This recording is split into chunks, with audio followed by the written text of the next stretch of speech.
We will call to order the regular council meeting for the city of Lacombe for July 22nd, 2013 to order at 5:01 p.m.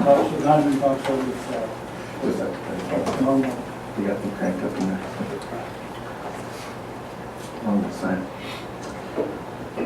The agenda is before you. Is there any late submissions, additions to the agenda? Councillor Kite? I'll make the motion to accept the agenda as presented. Thank you very much. All those in favor? So carried. The minutes for June 24th regular meeting are there. Any errors or omissions? Councillor Rettel? I'll make a motion to accept the minutes as presented. Thank you very much. Any further discussion? All those in favor? So carried. Thank you. Council mailbox. There's 3 items there. Any questions or discussion on those?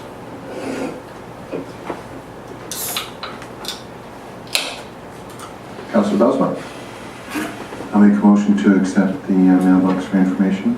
Thank you very much. Any further discussion? All those in favor?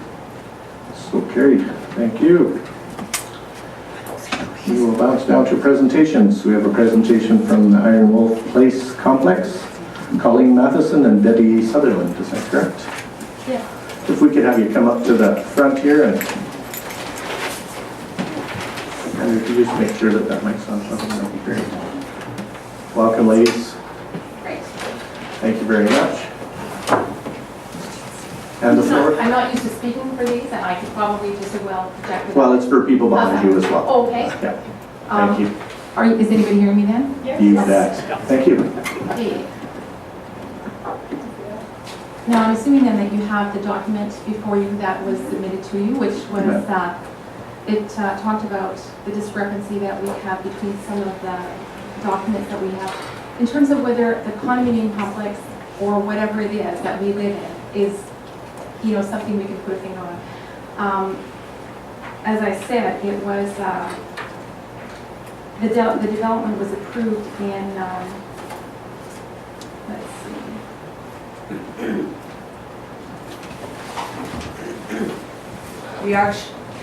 Okay, the development was approved, I think it was in 2010, and it was called at that point in time a bare land condominium. But I'm not sure whether it was the vision of the developer or exactly where things went awry, but it seems as if after that point it became kind of a conventional condominium, and yet there were other questions about, you know, the status of it actually. And when it came down to purchasing it between the developer and real estate agents and whatnot, it seemed like we were told that we wouldn't have to do any of the exterior, that all of these things would be looked after through condominium fees.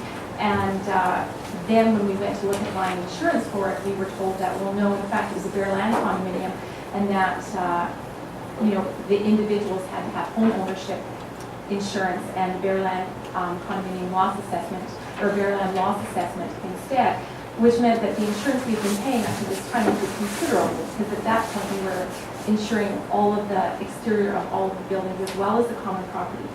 And that really, in fact, there was no insurable interest by the condominium corporation in any of those buildings. So that was where we started to kind of have a heads up and say, well, what have we really bought into here? Because 24 mortgage companies, 24 lawyers seem to have missed this in terms of, you know, like a heads up, what's going on here. So, you know, we're coming to the town council now just to exactly see if you have any ideas, because, you know, that we're having some issues with things like, you know, the deep services and whatnot. And like I've gone through the development agreement, and it looks as if, you know, the city is supposed to take over those things once our developer has his final acceptance certificate. And I just wanted to make absolutely certain that that in fact is the case. You know, as I said, I've got the copy of the development agreement in front of me, and we've had a look at some of the maps and stuff like that, and I just want to see if I can't get a bit of clarification. So I'm not sure how much background you've had a chance to gather in terms of this issue, but I just thought this is our first foray into this, and you know, we've just come to give you some information and give you a heads up about it. And Colleen probably has some things that she'd also like to say. When I first heard that we had 15 minutes, I'm thinking, oh my, we're never going to get this all spit out and everything. But basically, Iron Wolf Place is unique. Unique in the fact that we're not the same as Prana Lake, which is a residential condominium. And in that condominium, the corporation owns the land, the exterior, and the homeowner only owns from the paint in. Then at the other place, which is It's called Henner's Villas.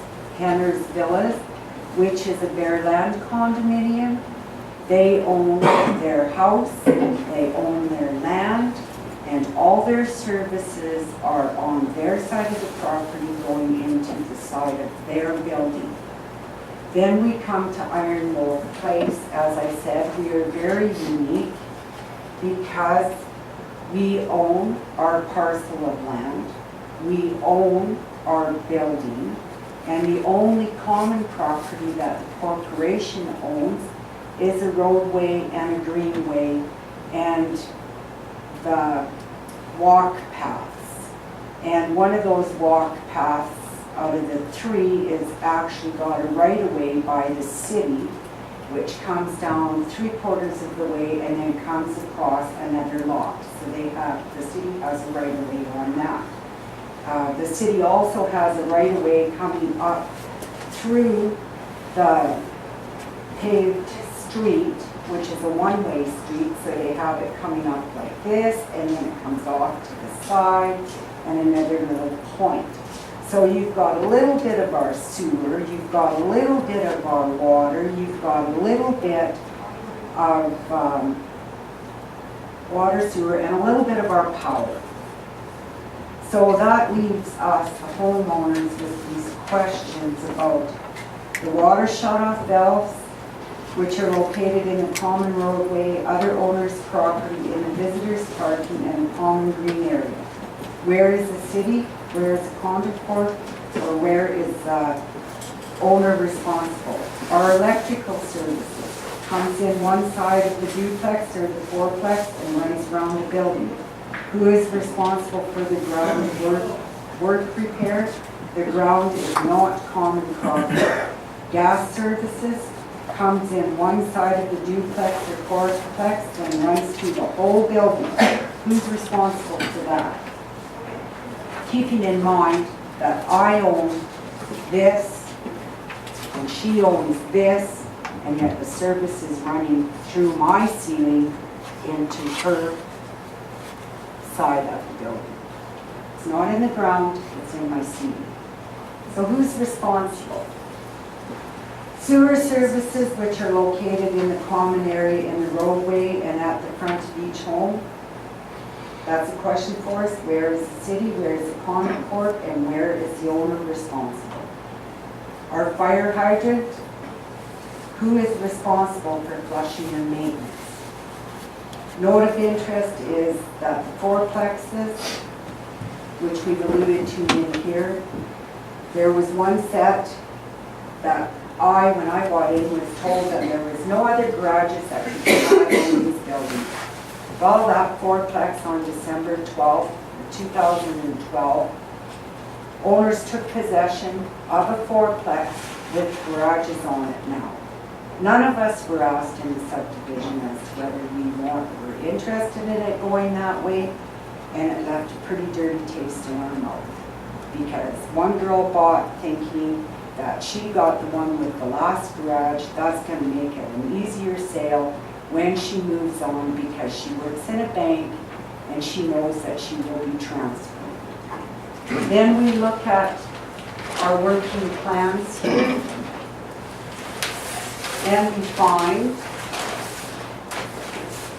that the gas line, it says caution gas line, and when we spoke with Michael in November, this really amazed me, because I'm thinking gas line way out here. That's funny, because the gas line goes right inside on my property, and that was brought to my attention when my shed was built by riser and set there, and then all of a sudden they came through and, oh yeah, my shed's sitting on a gas line.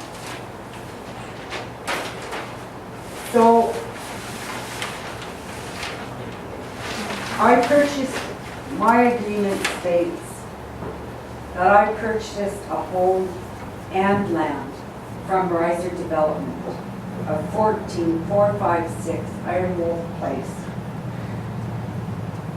We are in a real dilemma, and we really need your help to get us back on track so that we're not paying condo fees and we're not paying expenses for all the underground services, because we believe that we're a mixed match. We are left not fitting as a bare land condo and not fitting as a residential condo. And I guess what we've come to is that we feel that the city must have taken some kind of a role in terms of the approval of this development, and should have taken some sort of a role in terms of the inspection of the development that was ongoing. Because people who didn't even buy until, fairly recently, couldn't be expected to have had responsibility to have known that some of these things were happening. We would have expected that the city would have had some due diligence in terms of making sure that this thing didn't go awry. So I guess that's why we've kind of come to you about it. Thank you. Any questions? Oh, and if I could just interrupt for just another moment. Colleen had alluded to the idea that the garages were built on condos. Now, this isn't just a matter of, property values at all even. The fact is, those, because there are garages down there and the driveways are short, so there's no room for the cars to park, so they had to take another 4 parking spaces out of the green area that we had in front, which of course is, a loss of green area certainly that we would appreciate having had. But beyond that, currently, our condominium corporation is paying for snow removal. Now, we were told when we hired the company that's doing our snow removal that the expensive part of this is going to be, should we need to have snow hauled away to another location, that would be the expensive part. It's like, I don't know, it's quite expensive per truck. Is it like $400 for a truck at a time? $400 divided by 24 condominiums is quite a chunk for us. And you know how often it snows here, it can be considerable. Whereas had we had that extra green space, that would have been a place where we could plow the snow. So ongoingly, we now have that expense. And it's disturbing that none of us were notified when that development changed. I mean, you get notified when somebody down the street wants to sell vitamins out of their house. But somehow this really major change that is going to impact us ongoingly was not something that we got a letter about. And I'm sorry, but did I mention that on each one of these working plans it states Iron Wolf subdivision multifamily? Not once did it say condominium. It says Iron Wolf subdivision multifamily. Does that mean, we just need some clarification? Because today I got a letter from Glenn, and he's calling this Iron Wolf Villas. And we just keep getting all these other names given to us.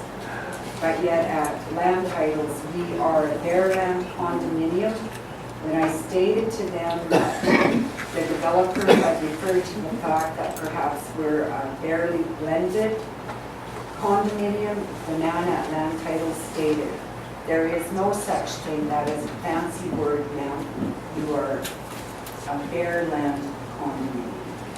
So if you can understand, we've done quite a lot of homework trying to get this untangled. But we really need, a little bit of help, because we realize that there's probably legislation involved that we can't impact without some assistance from the town, from the city. Thank you for hearing us. Thank you. Councilor Creasy? Thanks, Mayor Christie. So I've heard you say a couple of times that you're looking for some help from council and our administration. I'm at a bit of a loss to know exactly what it is that you're looking for. Well, I guess one of the options that we have been considering is that as I was saying, what changes us from, say, just ordinary condominiums or ordinary duplexes and townhouses as exist in many other parts of the town is the fact that the services are run in a kind of a strange way. They are run not into each unit separately, but rather into often one side of a duplex or fourplex, and then through either the yard or in the case of, what was that power or water? Actually run through the ceiling of another unit. And what we were thinking might be a way to go with this, and I don't know who's responsible, and that's why we need you in terms of giving a completion certificate here to maybe lean on our developer. We think that perhaps those lines that as they exist now should be abandoned and that new services should be run in, so that all of these units are getting their services separately, and then we could just be, single family home. I mean, we don't want to proceed with if we're going to have to fight the town on this. I think what we're saying is we need your support in terms of going to the developer, and whatever other processes are required for this kind. This is one solution for us, would be for those lines to be abandoned and to have the utilities rerun so that they go into each of the units. Which seems like a huge undertaking, but I mean, if you can understand the potential problems that exist here right now, because we have had to have things dug up. One of the girls was having issues with her electricity. It turned out that the electrical line, I believe it was run about 10 inches underground, which, just resulted in a lot of problems for her. And it wasn't until finally, Pauline, you can illuminate Like the when we situation. had the electrical issue, it took, I wish Colleen was here, but I believe it took us 8 months to rectify that. And we had to phone the superintendents who did the, I'm sorry, I've got the word lost, the inspector. We had to get hold of him, and I said, look, this is not to the depth that it should be, even though you have now fixed it. It was sitting at, what was it, 8 inches, Lee? 8 to 10 inches. 8 to 10 inches, her service was sitting in the ground. And by law, We had a water problem where the person's basement got filled up. The city couldn't find where our shut-off valves are. You didn't have, it's just an ongoing nightmare.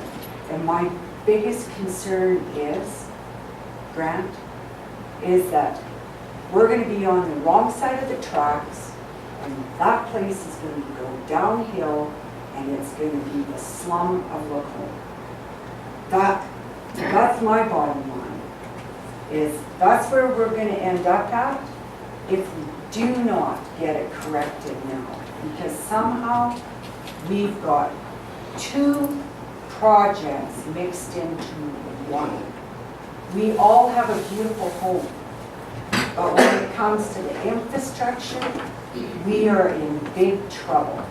And I am sure that if you talk to some of the city men, you're going to know how long it took them to find our water service in the middle of winter. You're going to find that my water service sits in the middle of the road. Your water service, if you were sitting in number 16, sits over here, and if you're sitting in Deb's place, it sits way over there in another parking. It's craziness. And it will turn into a slum if we don't do something now. Because people are not going to be able to afford to do the infrastructure on that place. And if you look at the infrastructure, and I'm sorry if I realize that we could have put it up like that, but if you look at the way this infrastructure is done, you're going to say, oh my God, I don't want to be in there. It all sits here.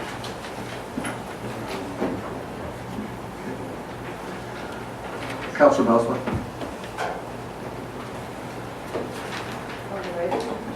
Thanks very much. I have a couple little questions.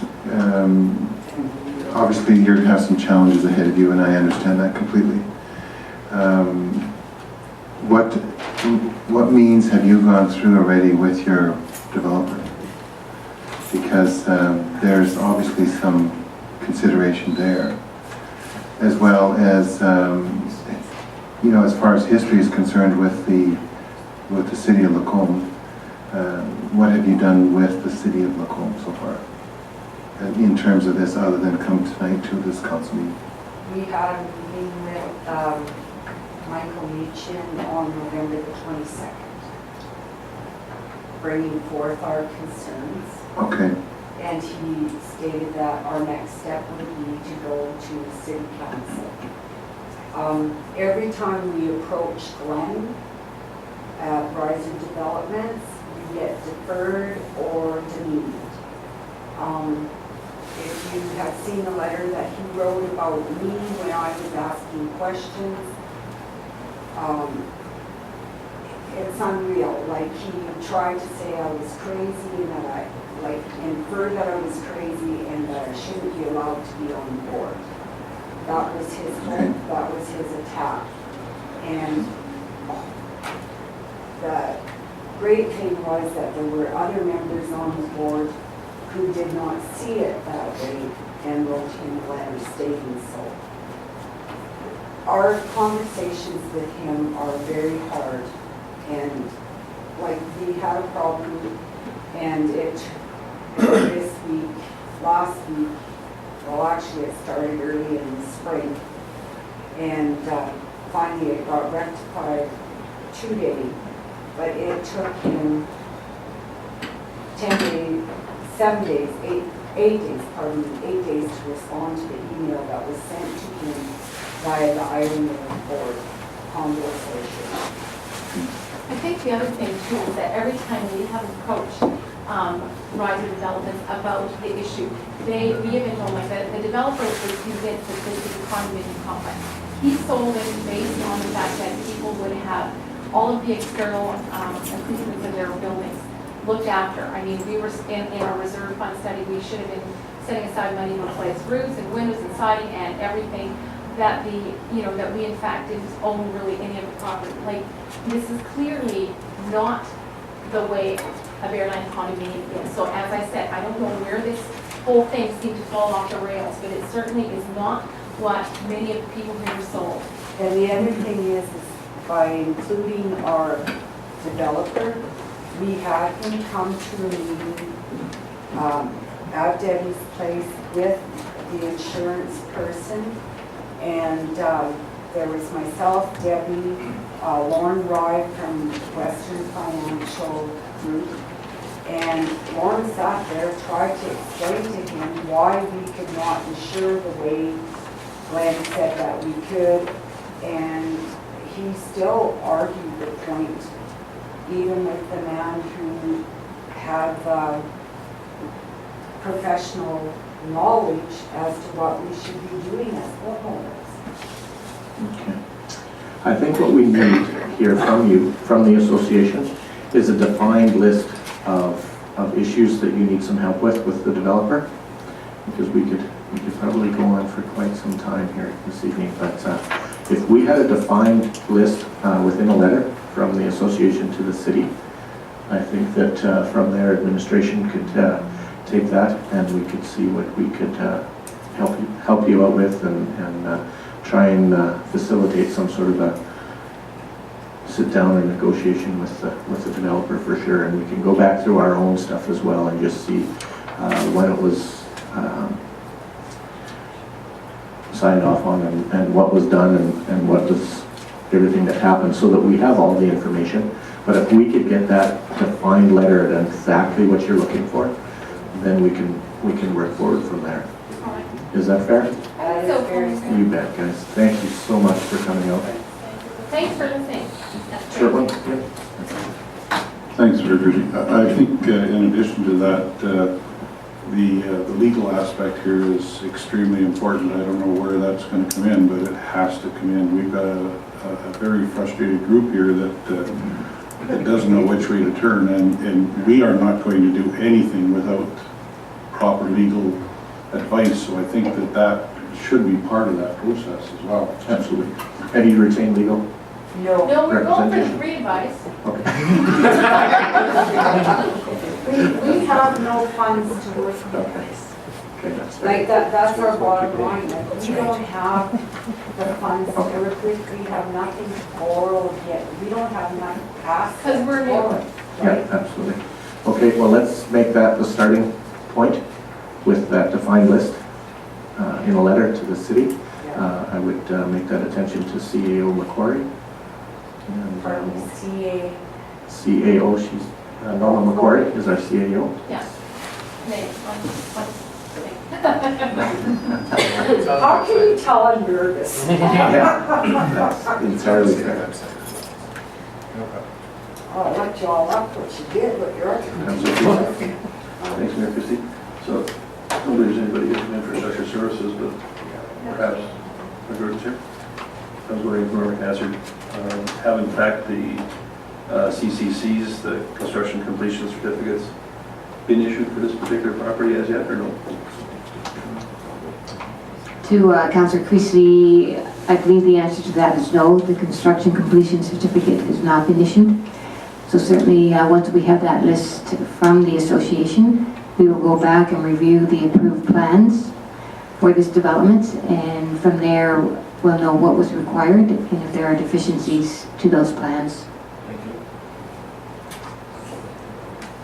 Yeah, that's one of the reasons that we're coming to you now, is because we know that in the fall, I expect those certificates are going to be requested by the developer. So we definitely want to make sure we get our foot in the door before, any of that happens. Okay. Thank you very much, ladies. Great, thanks. All right. Thank you. You're very, very welcome. Can I have one God question? bless her. What I was wondering is, first of all, are we a bare land condo, like land title said? Because if we are, then some of the services and that, we can, stake on there. But if we're a condo, then the services are okay. So I guess that's the first thing. We are not in a position to Yeah. say what you are right now. Yeah, so. but I guess that'd be the first thing before we hand you a bunch of papers. What are we? Like, do we Well, follow I what guess land titles? That's up to, But would we follow land titles? Is that what we would follow? that'll be determined throughout the process as well. Okay. Okay? Thanks, Lee, for the question. Thank you, ladies, again, for the presentation. You did very, very well, Colleen. Thank you. You bet. We will move on to Lees and Associates. Chris McBride. Chris, welcome. Thank you. You guys have a mouse or anything for the presentation? Yes, we'll bring on down here. And where did you travel in from today? Vancouver. Excellent, welcome. Hope you're enjoying Lacombe. As always, Excellent. thank you, Mayor Christie, Council. Here this evening to present the revised master plan for Fairview Cemetery. Put together a quick agenda just to introduce myself here. Again, my name is Chris McBride with Lees and Associates. Been with the firm for 2 years now, working on a variety of Alberta projects. Been working on the Fairview project since its beginning and moving things along here. We're currently at step 5 in our scope of work. We presented earlier in the month our master plan document. Council did have some comments and feedback. That's why we're here this evening to represent the master plan to show you that those comments have been addressed and to talk a little bit more in depth in regards to project timeline, the necessity behind the expansion and the requirements needed why we're moving into the new land due to the existing cemetery land filling up. We are running out of capacity, which I think everybody's aware of. We wouldn't be here if we weren't. So for the master plan document, based on what was presented last time, one of the concerns from council was in regards to the secondary or the additional entry.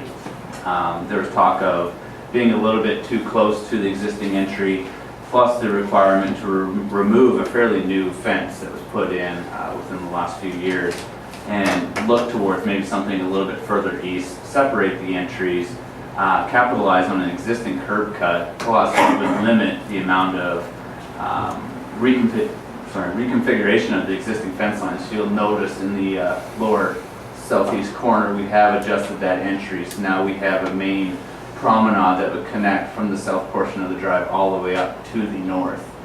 And as we move to the north, the second comment that was received was in regards to the forested buffer. What was shown on the previous concept was actually an additional planting screen that was really keeping in context with the existing planting vegetation on the property line. It's our proposed design to leave the existing double row of conifers plus the additional planting in place in the MU or the MR.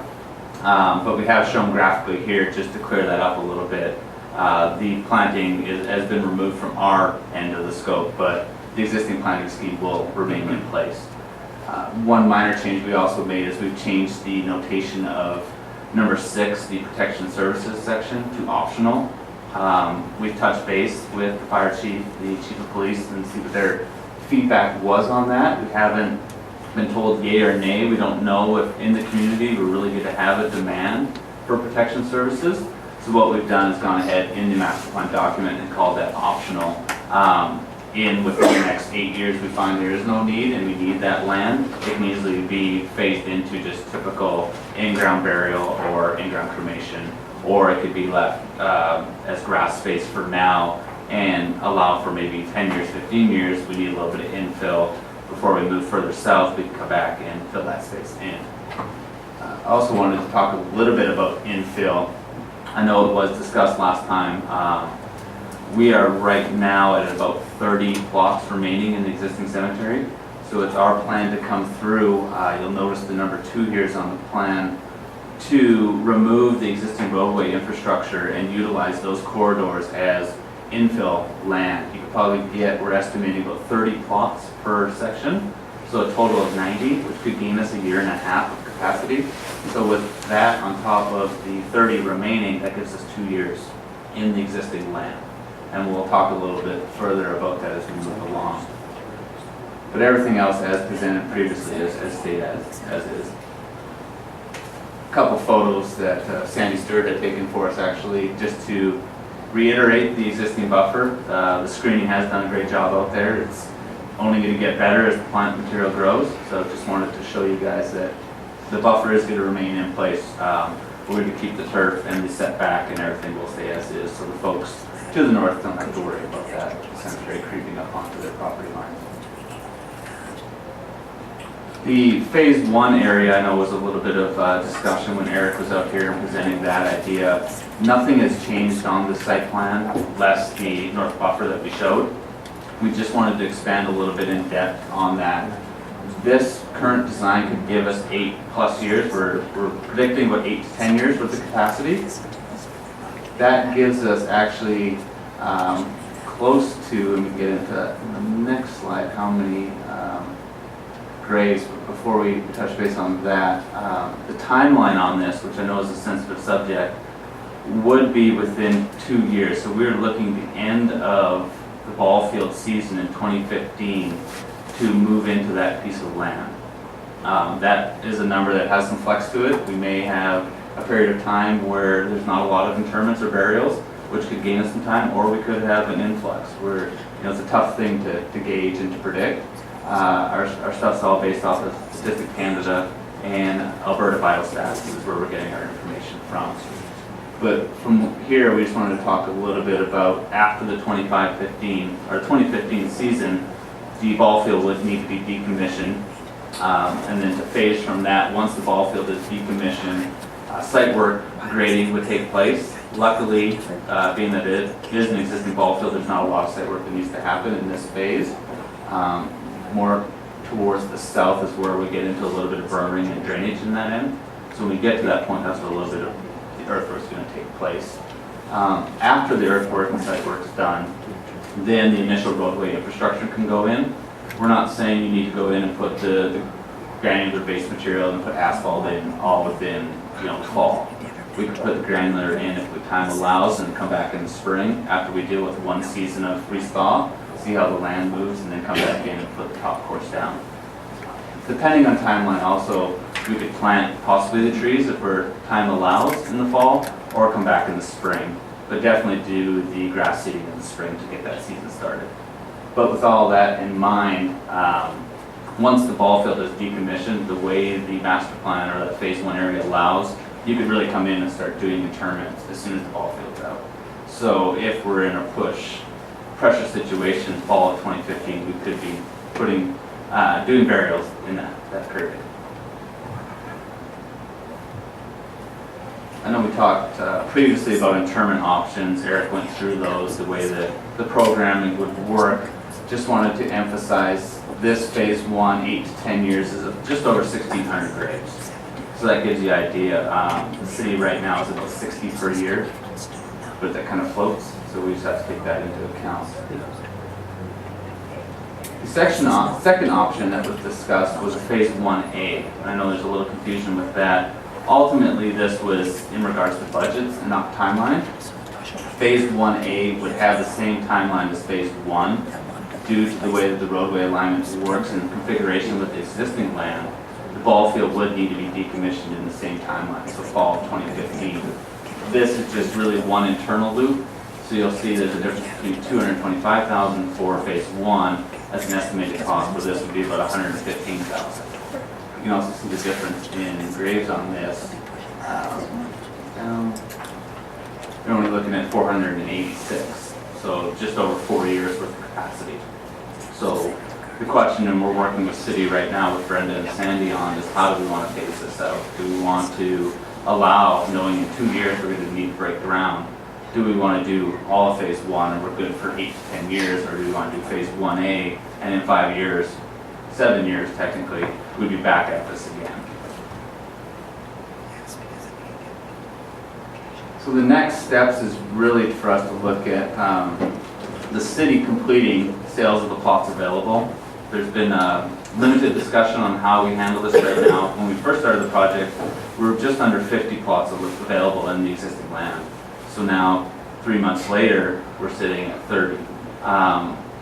There's talk of, do we need to limit pre-need sales? You know, we can't take away, if people are going to pass away, they're going to pass away, we can't fault that. But maybe limit people coming in and buying 10 to 12 in the existing land, knowing that we are limited based on our timeline. Capitalize on the infill. So this is something that we're working currently with city staff on, having those roads removed, having the subbase taken out and get the fill material in and get that ready, because we know we're going to be approaching that timeline pretty soon.